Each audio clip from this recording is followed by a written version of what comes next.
ಕ್ಷೇತ್ರದ ಆನೇಕಲ್ಲು ಕ್ಷೇತ್ರದ ಜನಪ್ರಿಯ ಶಾಸಕರಾದ ಶಿವಣ್ಣವರೇ ಮತ್ತು ಈ ವೇದಿಕೆಯಲ್ಲಿ ಆಸೀನರಾಗಿರ್ತಕ್ಕಂಥ ನಮ್ಮ ಕರ್ನಾಟಕ ರಾಜ್ಯದ ಸರಳ ಸಜ್ಜನಿಕೆಗೆ ಹೆಸರಾಗಿರ್ತಕ್ಕಂಥ ಈ ರಾಜ್ಯದ ಗೃಹ ಮಂತ್ರಿಗಳು ಆಗಿರ್ತಕ್ಕಂಥ ಡಾಕ್ಟರ್ ಜಿ ಪರಮೇಶ್ವರ್ ಸಾಹೇಬ್ರವರೇ, ಗ್ಯಾರಂಟಿ ಸಮಿತಿಯ ಅಧ್ಯಕ್ಷರಾದಂಥ ರೇವಣ್ಣವರೇ, ಪನ್ನಣ್ಣವರೇ, ವೇಣುಗೋಪಾಲ್ ಅವರೇ, ಸ್ಲಂ ಬೋರ್ಡಿನ ಅಧ್ಯಕ್ಷರಾದ ಅಬ್ಬಯ್ಯ ನಾಯ್ಡು ಅವರೇ ಮತ್ತು ಈ ವೇದಿಕೆಯಲ್ಲಿ ಹಾಸನರಿರ್ತಕ್ಕಂಥ ವಿಧಾನ ಪರಿಷತ್ ಸದಸ್ಯರಾದ ರಾಮೋಜಿ ಗೌಡ್ರೆ, ಆರ್ ಕೆ ರಮೇಶ್ ಅವರೇ ಮತ್ತು ಪ್ರಿನ್ಸಿಪಲ್ ಸೆಕ್ರೆಟರಿಗಳಾದಂಥ ನಮ್ಮ ಮೋಹನ್ ರಾಜ್ ಅವರೇ, ಪಿ ಸಿ ಅವರೇ, ಎಲ್ಲ ವೇದಿಕೆ ಮೇಲೆ ಇರ್ತಕ್ಕಂಥ ಎಲ್ಲ ನನ್ನ ಆತ್ಮೀಯ ಬಂಧುಗಳೇ ಮತ್ತು ಇಲ್ಲಿ ನೆರೆದಿರ್ತಕ್ಕಂಥ ತಮ್ಮೆಲ್ಲರಿಗೂ ನಾನು ಅನಂತ ಧನ್ಯವಾದಗಳನ್ನು ಅರ್ಪಿಸ್ತಾ, ಮೊನ್ನೆ ದಿವಸ ಬಂದಂತ ಮಳೆಯಲ್ಲಿ ಈ ಕಾರ್ಯಕ್ರಮ ನಡೆಯಲಿಕ್ಕೆ ಕಾರಣ ಆಗ್ತಾ ಇರಲಿಲ್ಲ. ಆದರೆ ಈ ಕಾರ್ಯಕ್ರಮವನ್ನು ಮಾಡಲೇಬೇಕು ಅಂತಕ್ಕಂಥ ಹಠದಿಂದ ಇವತ್ತು ಕಾರ್ಯಕ್ರಮ ನೆರವೇರಿದೆ. ಅದಕ್ಕೆ ತಾವೆಲ್ಲ ಆಗಮಿಸಿದ್ದೀರಿ. ನಿಮಗೆ ತುಂಬ ಹೃದಯದ ಧನ್ಯವಾದವನ್ನ ಈ ಸಂದರ್ಭದಲ್ಲಿ ಅರ್ಪಣೆಯನ್ನು ಮಾಡ್ತೇನೆ. ಪ್ರಾಸ್ತಾವಿಕವಾಗಿ 1949ರಲ್ಲಿ ಲೇಬರ್ ಹೌಸಿಂಗ್ ಕಾರ್ಪೊರೇಷನ್ ಆಗಿ ಮೈಸೂರಿನಲ್ಲಿ ಸ್ಥಾಪನೆಗೊಂಡು ಮೈಸೂರು ಮಹಾರಾಜರ ಕಾಲದಲ್ಲಿ, ಅಲ್ಲಿಂದ 1956ರಲ್ಲಿ ಮೈಸೂರು ಹೌಸಿಂಗ್ ಬೋರ್ಡ್ ಆಗಿ ಪ್ರಾರಂಭ ಆಗಿ ಇವತ್ತು ಒಂದು ಬೃಹತ್ ಪ್ರಮಾಣದ ಒಂದು ಹೌಸಿಂಗ್ ಬೋರ್ಡ್ ಗೃಹ ನಿರ್ಮಾಣ ಮಂಡಳಿ ಇವತ್ತು ನಿಮ್ಮ ಮುಂದೆ ನಿಂತಿದೆ. 70 ವರ್ಷಗಳ ಸುದೀರ್ಘವಾದಂತ ಒಂದು ಸೇವೆಯನ್ನ ಕರ್ನಾಟಕ ರಾಜ್ಯದ ಜನತೆಗೆ ಇವತ್ತು ನೀಡ್ತಾ ಇದೆ ಅಂತಕ್ಕಂಥದ್ದನ್ನ ಬಹಳ ಹರ್ಷದಿಂದ ಈ ಮಾತನ್ನ ನಾನು ಹೇಳಲಿಕ್ಕೆ ಬಯಸ್ತೇನೆ. ಇಲ್ಲಿ ಈ ಕ್ರೀಡಾಂಗಣ ಇಲ್ಲಿಗೆ ಬರಬೇಕಾದ್ರೆ ಮೊದಲಿಂದ ಇಲ್ಲಿ ಸೂರ್ಯ ಸಿಟಿನಲ್ಲಿ 4 ಹಂತದಲ್ಲಿ 4,000ಕ್ಕೂ ಮಿಗಿಲವಾಗಿ 4,000 ಎಕರೆಗೂ ಮಿಗಿಲವಾಗಿ ಏನು ಜಮೀನನ್ನು ವಶಪಡಿಸಿಕೊಂಡ್ರು. ಆ ಜನತೆ ಆಶೋತ್ತರ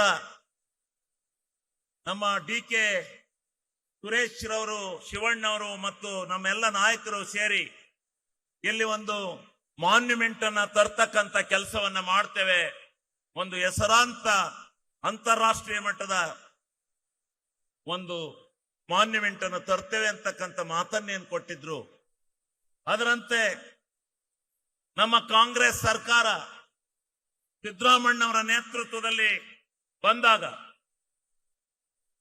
ಈ ಒಂದು ಪ್ರಸ್ತಾಪ ಏನು ಚಿನ್ನಸ್ವಾಮಿ ಅವರ ಕ್ರೀಡಾಂಗಣದಲ್ಲಿ ನಡೆದಂತ ಒಂದು ಅವಘಡ ಇತ್ತು, ಆ ಅವಘಡಕ್ಕೆ ಪ್ರತಿಯಾಗಿ ಒಂದು ಅಂತಾರಾಷ್ಟ್ರೀಯ ಮಟ್ಟದ ಕ್ರೀಡಾಂಗಣವನ್ನ ಬೆಂಗಳೂರಿನ ಹೊರವಲಯದಲ್ಲಿ ನಿರ್ಮಾಣ ಮಾಡಬೇಕು ಅಂತಕ್ಕಂಥ ತೀರ್ಮಾನವನ್ನ ಕ್ಯಾಬಿನೆಟ್ನಲ್ಲಿ ತೀರ್ಮಾನ ಮಾಡಿದ್ರು.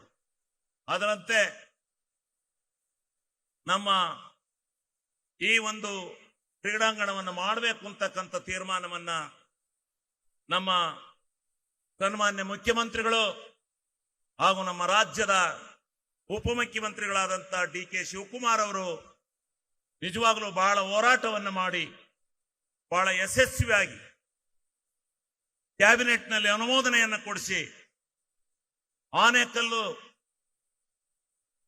ಒಂದು ಪವಿತ್ರವಾಗಿರ್ತಕ್ಕಂಥ ಕರ್ನಾಟಕದಲ್ಲಿ ಹೆಮ್ಮೆಯ ಸ್ಥಳವಾಗಿ ಬೆಳಿಬೇಕು, ಕ್ರಾಂತಿಕಾರಕವಾದಂಥ ಬೆಳವಣಿಗೆಯನ್ನು ಕಾಣಬೇಕು ಅಂತಕ್ಕಂಥ ದೃಷ್ಟಿಯಿಂದ ಇಲ್ಲಿ ರೈತರಿಗೆ ಒಂದು ವರದಾನವಾಗಬೇಕು ಅಂತಕ್ಕಂಥ ದೃಷ್ಟಿಯಿಂದ ಪ್ರಾಮಾಣಿಕವಾಗಿರ್ತಕ್ಕಂಥ ಪ್ರಯತ್ನವನ್ನ ನಮ್ಮ ಮಂತ್ರಿಮಂಡಲದಲ್ಲಿ ಮತ್ತು ನಮ್ಮ ಮುಖ್ಯಮಂತ್ರಿಗಳು ಒಂದು ವಿಶೇಷ ಸಭೆಯನ್ನು ಕರೆದು ಅದೇನೇ ಆದ್ರೂ ನಾವು ಅನುಮೋದನೆಯನ್ನು ಕೊಡ್ತೇವೆ, ನೀವು ಮಾಡಿ ಅಂತಕ್ಕಂಥ ಮಾತನ್ನ ಹೇಳಿದ್ರು. ಅದರಂತೆ ಹೌಸಿಂಗ್ ಬೋರ್ಡ್ನ ವತಿಯಿಂದ ತೆಗೆದುಕೊಂಡಿದ್ದೇವೆ. ಯಾರೋ ಒಬ್ರು ನಿನ್ನೆ ಟೀಕೆ ಮಾಡಿದ್ದಾರೆ. ನಮ್ಮ ವಿರೋಧಿ ಪಕ್ಷದ ವಿಧಾನ ಪರಿಷತ್ ಸದಸ್ಯರು ಟೀಕೆ ಮಾಡಿದ್ದಾರೆ. ಇದನ್ನ ಹೌಸಿಂಗ್ ಬೋರ್ಡ್ನವ್ರಿಗೆ ಯಾಕೆ ಕೊಡ್ಬೇಕಾಯ್ತು? ಕಾಂಗ್ರೆಸ್ನವ್ರು ಮಾಡ್ಬೇಕಲ್ಲ, ಸರ್ಕಾರ ಮಾಡ್ಬೇಕಾಯ್ತು. ಹೌಸಿಂಗ್ ಬೋರ್ಡು ಸಿದ್ದರಾಮಣ್ಣದಿಂದಲೇ ಇರೋದು. ಇದು ಕಾಂಗ್ರೆಸ್ ಸರ್ಕಾರದ ಅಧೀನ. ಇದು ಗೊತ್ತಿಲ್ಲ ಅಂತ ಕಾಣುತ್ತೆ ಅವರಿಗೆ. ಸರ್ಕಾರದ ದುಡ್ಡೇ ಇದು. ಹೌಸಿಂಗ್ ಬೋರ್ಡ್ ಬೇರೆ ದುಡ್ಡು, ಸರ್ಕಾರದ ಬೇರೆ ದುಡ್ಡು ಇರುತ್ತಾ? ಎಲ್ಲ ದುಡ್ಡು ಒಂದೇ. ಅವ್ರು ನಾನು ಇಷ್ಟೇ ಹೇಳಲಿಕ್ಕೆ ಬಯಸ್ತೇನೆ, ಇಲ್ಲಿ ಮಾಡಬೇಕು ಅಂತ ತೀರ್ಮಾನ ಆದ್ಮೇಲೆ, ಇಲ್ಲಿಯ ಜನರ ಬೇಡಿಕೆ ಅಂತ ಮಾಡಿದ್ಮೇಲೆ ನೀವು ಈ ರೀತಿ ಅಪಶಕನದ ಮಾತುಗಳನ್ನು ಆಡಬಾರ್ದು. ನಮ್ಮ ಸರ್ಕಾರ ಇವತ್ತು ನಾವಿದ್ದೇವೆ. ಈ ಭಾಗದ ಎಲ್ಲ ಜನರ ಒಂದು ಅತಿ ಅವಶ್ಯಕವಾಗಿರ್ತಕ್ಕಂಥ ಇವರ ಬೇಡಿಕೆಯನ್ನು ನಾವು ಈಡೇರಿಸಿದ್ವಿ ಅಂತ ಹೇಳಿ ನಮ್ಮ ಮುಖ್ಯಮಂತ್ರಿಗಳು, ಉಪಮುಖ್ಯಮಂತ್ರಿಗಳು, ನಮ್ಮ ಸಂಪುಟದ ಎಲ್ಲ ಸಹೋದ್ಯೋಗಿಗಳು ಅನುಮೋದನೆಯನ್ನು ಮಾಡಿಕೊಟ್ಟಿದ್ದಾರೆ. ಅವ್ರಿಗೆ ಬಹುಶಃ ಕಾನೂನಿನ ಅರಿವಿಲ್ಲ ಅಂತ ಕಾಣುತ್ತೆ. ಹೌಸಿಂಗ್ ಬೋರ್ಡ್ ನಲ್ಲಿ ಯಾಕೆ ಮಾಡಿಸ್ಬೇಕಾಯ್ತು ಅಂತ. ನಮಗೆ ಇನ್ಫ್ರಾಸ್ಟ್ರಕ್ಚರ್ ಮಾಡಲಿಕ್ಕೆ, ಎನಿ ಕಮರ್ಷಿಯಲ್ ಮಾಡಲಿಕ್ಕೆ ನಮ್ಮ ಗೃಹ ಮಂಡಳಿಯ ಕಾನೂನಿನ ಚೌಕಟ್ಟಿನಲ್ಲಿ ಅವಕಾಶ ಇದೆ ಅಂತಕ್ಕಂಥದ್ದನ್ನ ಅವರು ತಿಳ್ಕೋಬೇಕಾಗತ್ತೆ ಅಂತಕ್ಕಂಥ ಮಾತನ್ನ ನಾನು ಈ ಸಂದರ್ಭದಲ್ಲಿ ಹೇಳ್ತೇನೆ. ಇವತ್ತು ಇಂಥ ಒಂದು ಬೃಹತ್ ಪ್ರಮಾಣದ ಕಾರ್ಯವನ್ನ ತಾವೆಲ್ಲ ಮಾಡಿದಿರಿ. ಬಹಳ ಸಂಖ್ಯೆಯಲ್ಲಿ ತಾವೆಲ್ಲ ಸೇರಿದ್ದೀರಿ. ನಿಜವಾಗ್ಲೂ ಇದೊಂದು ಐತಿಹಾಸಿಕವಾದಂತ ಇದು ನಿಜವಾಗ್ಲೂ ನಮ್ಮ ಮುಖ್ಯಮಂತ್ರಿಗಳು, ನಮ್ಮ ಸರ್ಕಾರ, ನಮ್ಮ ಕಾಂಗ್ರೆಸ್ ಪಕ್ಷದ ಸರ್ಕಾರ ಇದನ್ನ ಈ ಭಾಗಕ್ಕೆ ಕೊಟ್ಟಿರ್ತಕ್ಕಂಥ ಕೊಡುಗೆ ಅಂತಕ್ಕಂಥದ್ದನ್ನ ನಾನು ಈ ಸಂದರ್ಭದಲ್ಲಿ ಹೇಳಲಿಕ್ಕೆ ಬಯಸ್ತೇನೆ. ಇದು ಬಹಳ ಉನ್ನತವಾಗಿರ್ತಕ್ಕಂಥದ್ದು. ನಾನು ಬಹಳ ಸುತ್ತಿದ್ದೇನೆ, ಇಲ್ಲೆಲ್ಲ ಜನ ಹೇಳ್ತಾರೆ ನಿಜವಾಗ್ಲೂ ಆಪತ್ ಬಾಂಧವರು ಅಂತಕ್ಕಂಥ ಮಾತನ್ನು ಹೇಳ್ತಾರೆ. ಇದನ್ನ ನಿಜವಾಗ್ಲೂ ನಡೆಸ್ಕೊಂಡು ಹೋಗ್ತಕ್ಕಂಥ ಜಲ್ದಿ ಮುಗಿಸಿ ಲೋಕಾರ್ಪಣೆ ಮಾಡಿ. ಇದು ಒಂದು ಬೆಂಗಳೂರು ಬಹಳ ಬೃಹತ್ ಪ್ರಮಾಣದಲ್ಲಿ ಇಡೀ ದೇಶದಲ್ಲಿ ಇವತ್ತು ಮುಂದೆ ಹೋಗ್ತಾ ಇದೆ. ಇನ್ನೂ ಬೆಳೀತಕ್ಕಂಥದ್ದಿರೋದ್ರಿಂದ ಇಂಥ ಅಂತಾರಾಷ್ಟ್ರೀಯ ಮಟ್ಟದ ವ್ಯವಸ್ಥೆಗಳು ಗುಜರಾತನ್ನ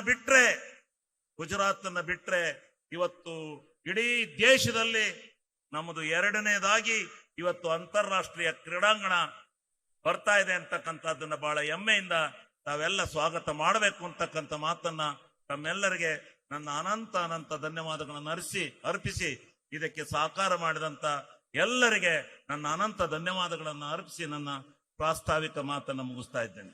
ಅದೇ ರೀತಿ ನಮ್ಮ ಕಮಿಷನರ್ ದಯಾನಂದ್ ಅವರನ್ನ ನಾವು ನೆನೆಸ್ಕೋಬೇಕಾಗುತ್ತೆ ಈ ಸಂದರ್ಭದಲ್ಲಿ. ಅವರು ಬಹಳವಾಗಿ ಶ್ರಮಿಸಿ ಎಲ್ಲ ಸಿಬ್ಬಂದಿ ವರ್ಗದವರ ಜೊತೆನಲ್ಲಿ ಎಲ್ಲವನ್ನ ಮಾಡಿಸಿ ಉತ್ತಮವಾದಂತ ರೀತಿಯಲ್ಲಿ ಈ ಒಂದು ಯೋಜನೆ ಬರಲಿಕ್ಕೆ ಸಹಕಾರ ಕೊಟ್ಟಿದ್ದಾರೆ, ದುಡಿದಿದ್ದಾರೆ. ನಮ್ಮ ಮೋಹನ್ ರಾಜ್ ಅವರು, ಪ್ರಿನ್ಸಿಪಲ್ ಸೆಕ್ರೆಟರಿ ಅವರು, ಮತ್ತೆ ನಮ್ಮ ಸಿಬ್ಬಂದಿ ವರ್ಗ, ಇವರನ್ನ ಅಭಿನಂದಿಸಬೇಕಾಗತ್ತೆ ಅಂತಕ್ಕಂಥ ಮಾತನ್ನ ನಾನು ಈ ಸಂದರ್ಭದಲ್ಲಿ ಜ್ಞಾಪಕ ಮಾಡ್ಕೊಳ್ತಾ ಅವ್ರಿಗೆಲ್ಲ ಒಳ್ಳೇದಾಗ್ಲಿ ಅಂತೇಳಿ ಹಾರೈಸಿ, ನೀವೆಲ್ಲ ಉತ್ತಮವಾದಂತ ಕಾರ್ಯಕ್ರಮವನ್ನು ನೋಡ್ಕೊಂಡು ಹೋಗ್ಬೇಕು, ತಾವೆಲ್ಲ ಇರಬೇಕು. ಇನ್ನುವೆ ಅಲ್ಲಿ ಆ ಕಡೆ ಊಟ ಇದೆ, ಊಟ ಮಾಡಿದವರೆಲ್ಲ ಬಂದು ಇಲ್ಲಿ ಕೂರ್ಬೇಕು ಅಂತಕ್ಕಂಥ ಮಾತನ್ನು ಈ ಸಂದರ್ಭದಲ್ಲಿ ಹೇಳಿ ತಮ್ಮೆಲ್ಲರಿಗೂ ವಂದಿಸಿ ನನ್ನ ಮಾತು. ಗ್ಯಾರಂಟಿ ನ್ಯೂಸ್, ಸುದ್ದಿ ಖಚಿತ, ನ್ಯಾಯ ನಿಶ್ಚಿತ.